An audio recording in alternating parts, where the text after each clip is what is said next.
Miss India, miss యూనివర్స్‌తో పాటు మగవారికి కూడా అందాల పోటీలు ఉంటాయి. అంతేకాదు సునకాలకు కూడా అందాల పోటీలను నిర్వహిస్తూ ఉంటారు. అందమైన వాటి కోసం పోటీలు నిర్వహిస్తారు కానీ అందంగా లేని వాటి కోసం పోటీలు ఎవరూ నిర్వహించరనే వాదనలున్నాయి.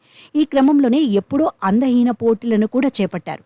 ఇటీవలి మరోసారి కాలిఫోర్నియాలో అందవికార సునకాల పోటీలను నిర్వహించారు. ఈ పోటీలో పికింగ్ గీస్ అనే పేరుగల కుక్క అందవికార కిరీటాన్ని దక్కించుకుంది. ప్రస్తుతం ఆ కుక్కకు సంబంధించిన ఫోటోలు సోషల్ మీడియాలో వైరల్ అవుతున్నాయి. నెటిజన్లు ఈ పోటీలపై రకరకాలుగా స్పందిస్తూ కామెంట్స్ చేస్తున్నారు.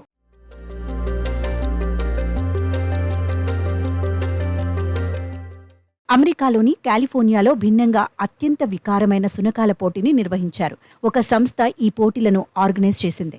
అయితే ఈ పోటీల్లో చాలా సునకాలు పాల్గొన్నాయి. యజమానులు కూడా సరదాగా ఈ కాంపిటీషన్లో తమ కుక్కలను తీసుకొచ్చి ఇందులో ప్రదర్శనకు ఉంచారు. అత్యంత వికారంగా ఉన్న 7 సునకాలను కాదని 8 ఏళ్ల వయసు ఉన్న పికింగ్ గీస్ సునకం విజేతగా నిలిచింది. పైగా ఈసారి విజేతగా నిలిచిన పికింగ్ గీస్ 4 సార్లు పోటీలో పాల్గొన్న తర్వాత కానీ కిరీటాన్ని దక్కించుకోలేకపోయింది. చివరకు తమ కుక్క విజేతగా నిలవడంతో దాని యజమానురాలు సంతోషం వ్యక్తం చేస్తున్నారు. అయితే 50 ఏళ్లుగా ఈ పోటీలను నిర్వహిస్తున్నామని నిర్వాహకులు చెప్పారు. అన్ని జాతుల కుక్కలు ఇందులో పాల్గొనవచ్చని వెల్లడించారు. పేరుకు ఇవి అందవికార పోటీలే అయినా పాల్గొన్న అన్ని సునకాలు చూడటానికి అందంగా ఉంటాయని నిర్వాహకులు పేర్కొన్నారు.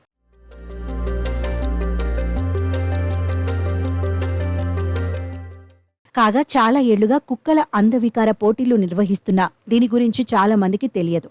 ఇప్పుడు తెలుసుకున్న వారు ఆశ్చర్యాన్ని వ్యక్తం చేస్తున్నారు. ఇలాంటి పోటీలు కూడా ఉంటాయా అంటూ ప్రశ్నార్థక ఎమోజీలను పోస్ట్ చేస్తున్నారు. ఏది ఏమైనా అందవికారం అంటూ పోటీలు నిర్వహించడం సరికాదంటూ కొందరు అంటుంటే ఇంకొందరు సరదాగా నిర్వహించుకుంటే తప్పేముంది అంటున్నారు.